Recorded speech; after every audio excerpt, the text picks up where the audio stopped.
Good morning. My name is Marie MacDougall, and I am the Executive Director at Battered Women's Support Services. Battered Women's Support Services has been working to end violence against women for the last 35 years. And we do that in a number of different ways, prevention as well as intervention.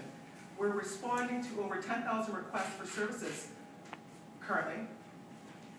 And we, of course, are extremely concerned about the human rights violation of sexual violence against girls and women on public transportation, which is happening around the world. Every day, girls and women are entering the bus, the C-bus, and the SkyTrain, and are navigating gender violence, sexual harassment, sexual assault. As you noted in the video, in our organization, over 60% of women that access our services report experiencing some form of sexual violence on public transportation. How is it that we can live in the 21st century and continue to have an issue of sexual violence continue unabated?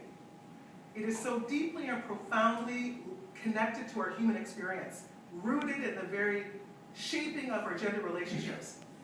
And the experience of sexual violence on public transportation is one of the most horrific forms of sexual violence that girls and women can experience. Because it makes us fear being outside our houses.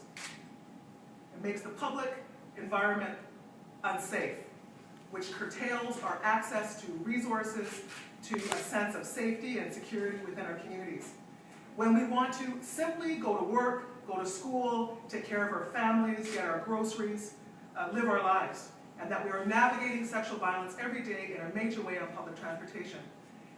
This campaign is a really important campaign because it allows us to make visible that which has been rendered invisible, and that those men that would seek to do sexual violence on public transportation have been acting with impunity.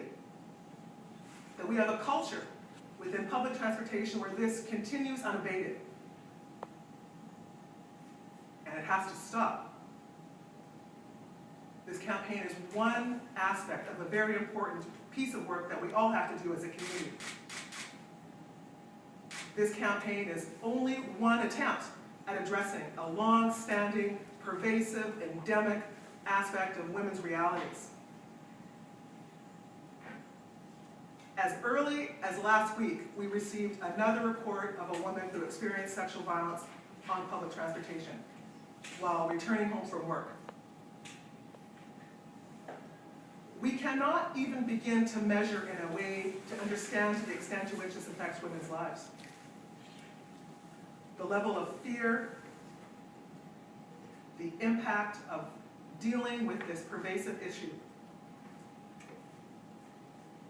This campaign is an opportunity to urge us to own our role. And it speaks to bystanders.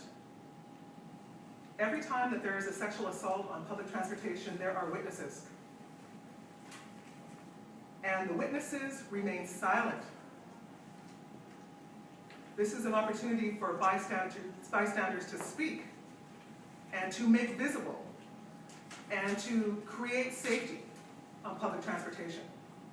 If you recall the end of last year, there was a horrific sexual assault that happened in India.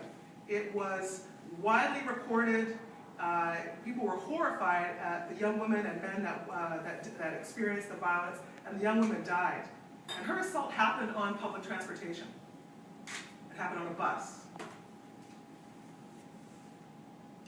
Sexual violence, sexual harassment on public transportation is endemic, and it's an epidemic.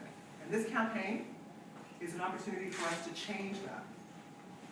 It's an opportunity for us to make a difference, to make visible that which has been rendered invisible.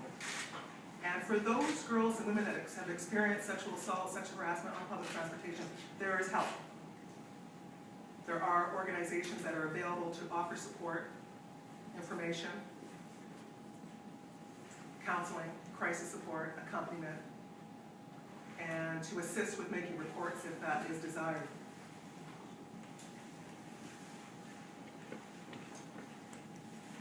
This is the time.